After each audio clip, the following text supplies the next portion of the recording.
Battle of the Sexes. Find out what I mean on this episode of Pushback.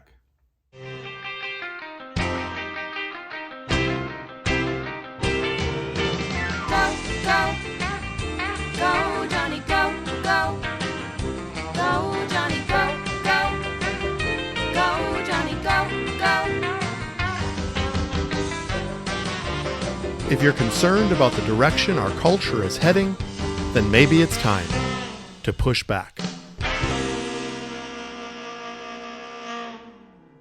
Hello, everyone, and welcome to Pushback. I'm Dr. Johnny, suffering from a little bit of a cold, but not too bad, but there might be a little bit of some coughing in between. So I apologize for that in advance. Thank you for tuning in again this week.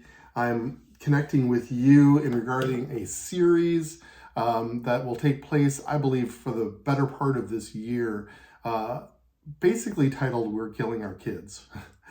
I know that sounds like a really dark, foreboding title. However, there needs to be an attention-grabbing sentence where we can all connect to the importance and the gravity of what we are facing today as parents, as those who are being injected into this culture for his good.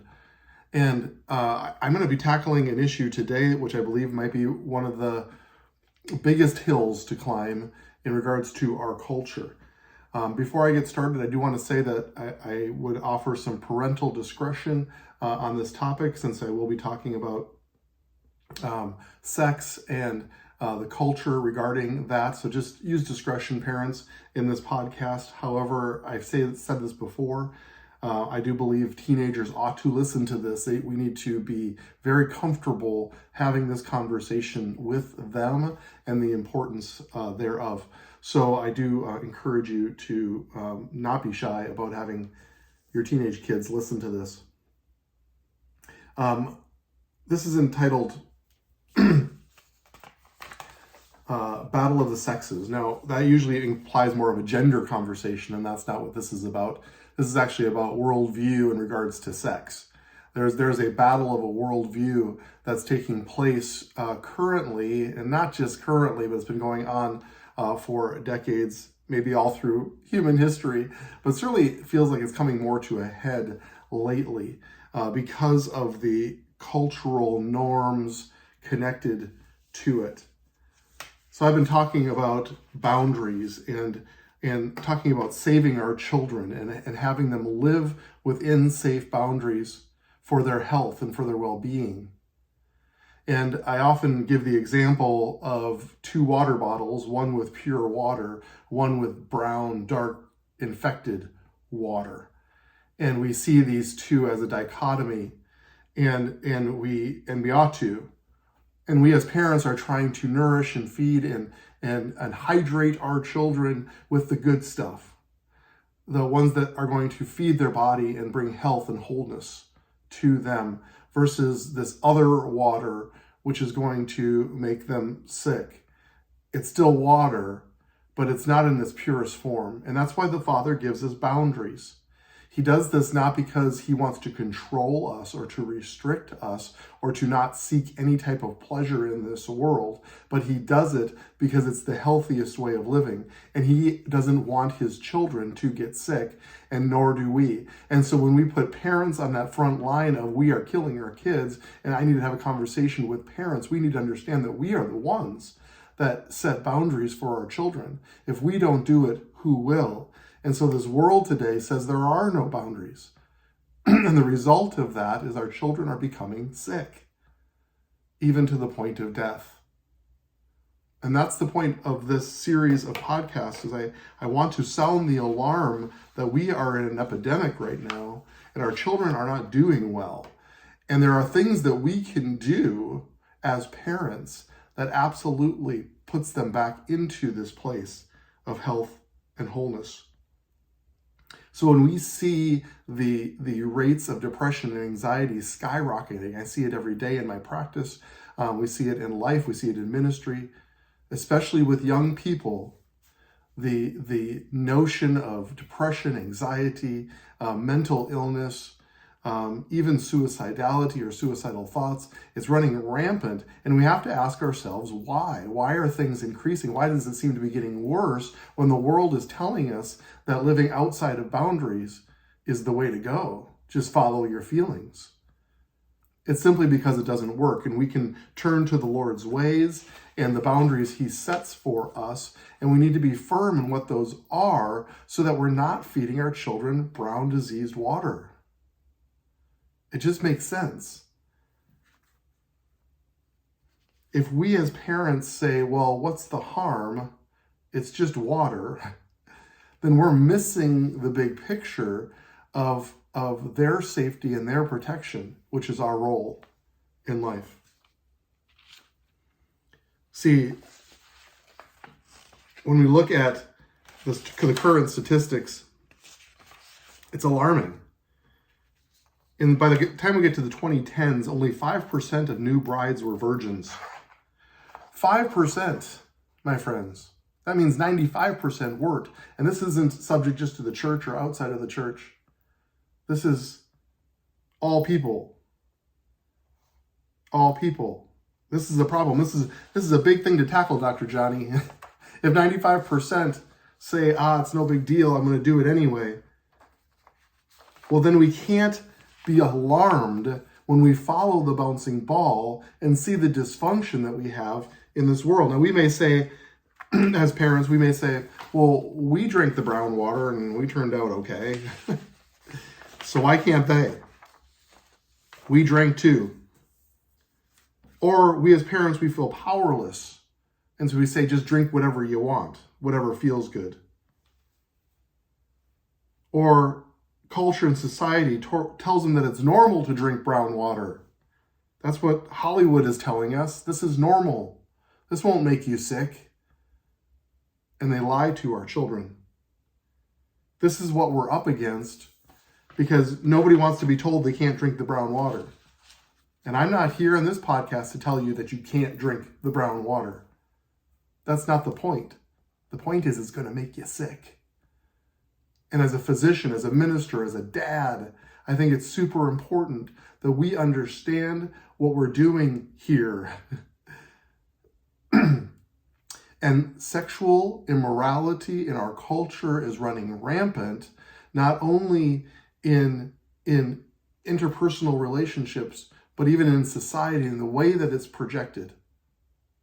And it's super dangerous. And we have to declare it as such.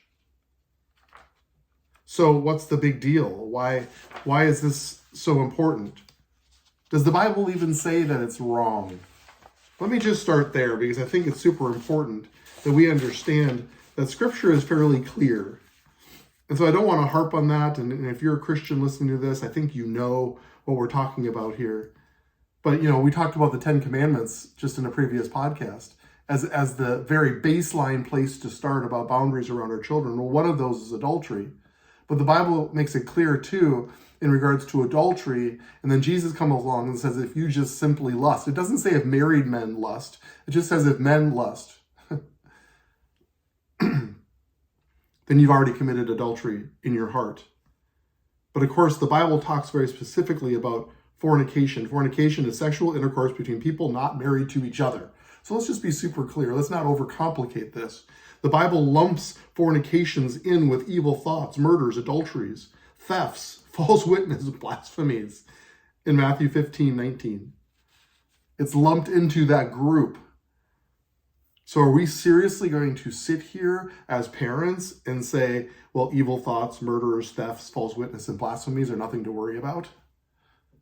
No big deal, everybody does it. This is the category that it's in. 1 Corinthians 5:1, it's actually reported that there's sexual immorality among you.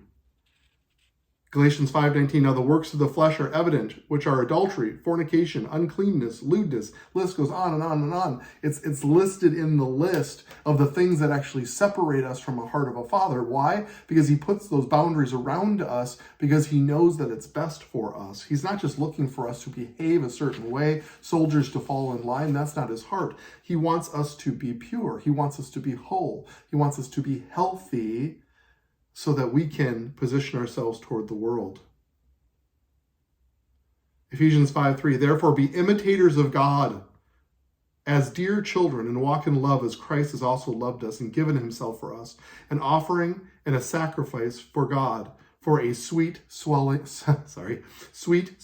aroma. But fornication and all uncleanness or covetousness, let it not even be named among you, as is fitting for the saints.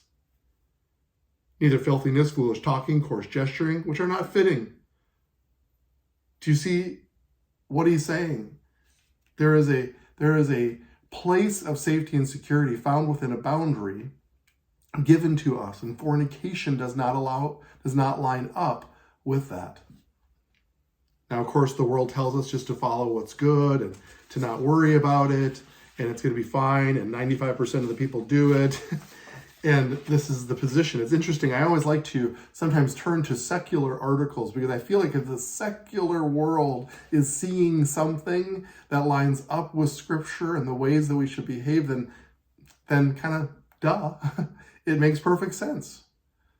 So I always tend to look at those. There's a secular article writing about the dangers of premarital intimacy.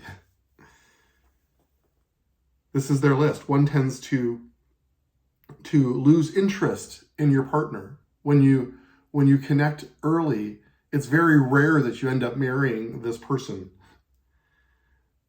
And when you have sexual encounters too soon and it's based on sex, there's no depth to the relationship and often ends up in breakup and heartache. Premarital sex affects most relationships in a negative way. This is a secular article. Should we be surprised that the data shows that it causes dysfunction and pain and physical and emotional dysfunction? Trauma in the case of unwanted pregnancy, that goes without saying. High risk of sexually transmitted diseases goes without saying.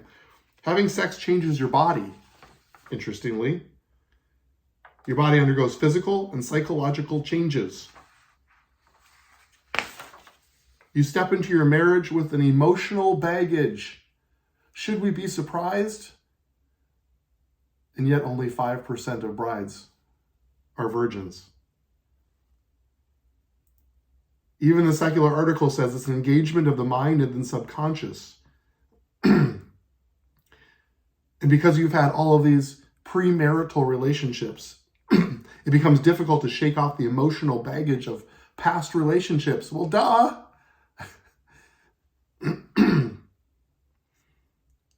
Premarital relationships may lead to infidelity. I hate to keep saying duh, but these are the things that the Lord is trying to prevent us from. If you're willing to have sex with somebody who's not your spouse, what makes you think that when they are their spouse, that they're going to be unwilling to have other sexual relationships? They've already shown, moralistically speaking, that they're willing to do whatever. Premarital sex can change your outlook on love because of the romance and the physical and emotional investments. And then your heart gets broken. And it's hard to, again, establish a meaningful relationship. And they say it may risk your spiritual damage. It may risk spiritual damage. Now, the Father isn't afraid of our stuff, and he's a forgiving Father, and he's loving, and it doesn't separate us from him, and our actions don't damage the way that he feels about us. However, he's a good papa who puts loving boundaries around us. And so when our religious, quote unquote, attitudes towards sex are broken, it does cause pain in a father's heart who wants the best for us and wants us to live in the confines of what he has for us. And oh, by the way, there's an absolute direct connection between premarital sex and divorce. Should we be shocked by that? Interestingly, 11% of virgin marriages in the 1980s dissolved within 5 years. 11%. The number actually fell to 8% in the 90s and fell again to 6% in the 2000s, the people that are fighting for this are fighting hard and valuing their marital relationship. The percentage of virgin marriages that end in divorce are actually decreasing. That's the good news, because there's something fighting for. It's something worth fighting for. And maybe in a culture where everything's pushing against you, you fight a little bit harder. Maybe that's true. So parents, we need to be vigilant about our children. And I hate to say it, even down to age 12. I mean, the statistics are mind-boggling about the percentage of increase of premarital activity at a very young age, because the world is telling us that you're free to do whatever you want. And if parents don't intervene, if parents aren't the one that sets those loving boundaries, who is going to do it? Who is going to do it? There's a bigger thing at play, and it's something called a covenant. And covenant is not something to take lightly. And sexual activity is an act of covenant. It's a physical demonstration of a flesh-bound covenant that takes place when we say I do to each other. When we operate in covenant activities without covenant, there are serious ramifications to that. It makes you sick. It's been the case ever since the Garden of Eden. When we live outside of his boundaries, we actually become ill. And my friends, you can seek pleasure, you can seek temporary enjoyment through physical intimacy, if you want to call it that, but it's going to make you sick. It doesn't give you what you're looking for. It says, did you not know that he who unites himself with a prostitute is one with her in body? For it said the two shall become one. He's talking about the covenant that takes place. When you have sex with somebody who is not your spouse, guess what? There's something that becomes sick within you. That was 1 Corinthians 6:16. Inside of a boundary, we have everything that we need, and we're complete and we're satisfied. Outside of a boundary, we are wanting and looking, and there's a desperation, and the result is depression and anxiety, which is exactly what we're seeing. It's an easy case to make. This 50 years of quote-unquote sexual revolution is not working. It's not working.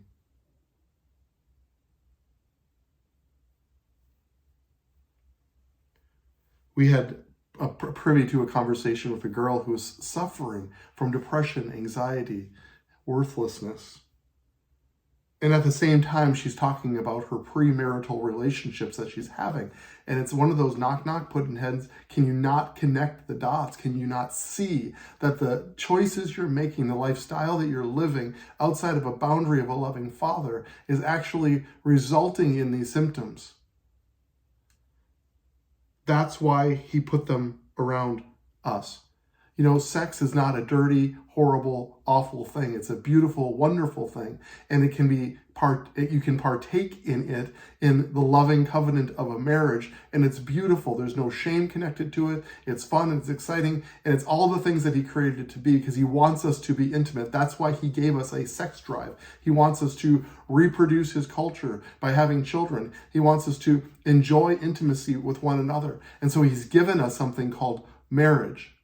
And he has set it into place so that it would be a beautiful, productive piece of our society, so that we can raise children in a healthy environment, and they can then reproduce his culture over the face of the earth. Let's not lose the big picture here. Let's not lose the forest through the trees. We can behave any way we want to, and he's given us free will, and you can just throw up your hands as parents and say, drink any water that you want. But I believe that the destruction and the result of that way of living and that hard attitude is killing our kids. This is what I believe. And this is a tall hurdle to get over when 95% of the people entering into marriage are not virgins. That comes with baggage and pain and hurt. And we see it in marriage ministry in which we are engaged. We see it all the time that there's this baggage, there's this blockade that takes place. Now it's forgivable, and the Father's blood removes it, or Jesus' blood removes it, and he forgives us, and we move on. That all is true. But when we throw up our hands and say, I don't respect those boundaries, I don't need those boundaries, then it's absolutely the attitude of the Garden of Eden where we turned from his perfect plan.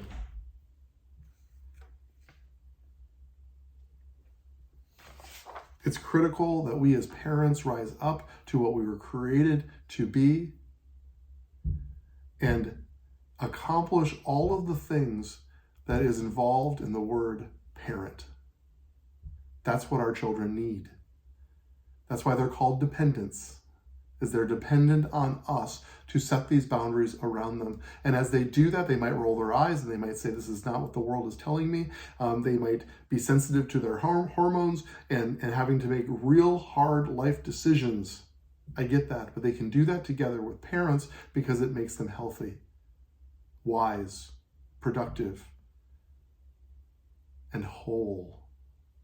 Isn't that what we want as parents? This is just one example of digging down deeper in this realm of boundaries, how we can be proactive as parents. And I want to tell parents that it's never too late. If you've missed this, or your children have not lived inside of those boundaries, or if you have not lived inside of those boundaries, it's never too late. The Father's love is always there for us, and he's always forgiving. And all we have to do is repent and move on, and he forgives us, and we're clean. But we as a society and we as a people need to understand that boundaries are important and were created for us, and we need to be the advocates of what the Father actually gave us as boundaries. That's our role. And that's my role on this podcast. This is not a trivial matter. This is not something we roll our eyes and say everybody's doing it. There are serious life implications. And we get to play a role as parents to be the most proactive and influential in our children. Thank you for hearing my heart in this. There's a lot of work to do. But if we can sound the message, if we can be the ones, I believe that culture can shift. And I believe there is a revolution coming, a revolution of understanding life inside boundaries and what it means for the health and well-being of us and our children. So let's go together now to set and shape the culture.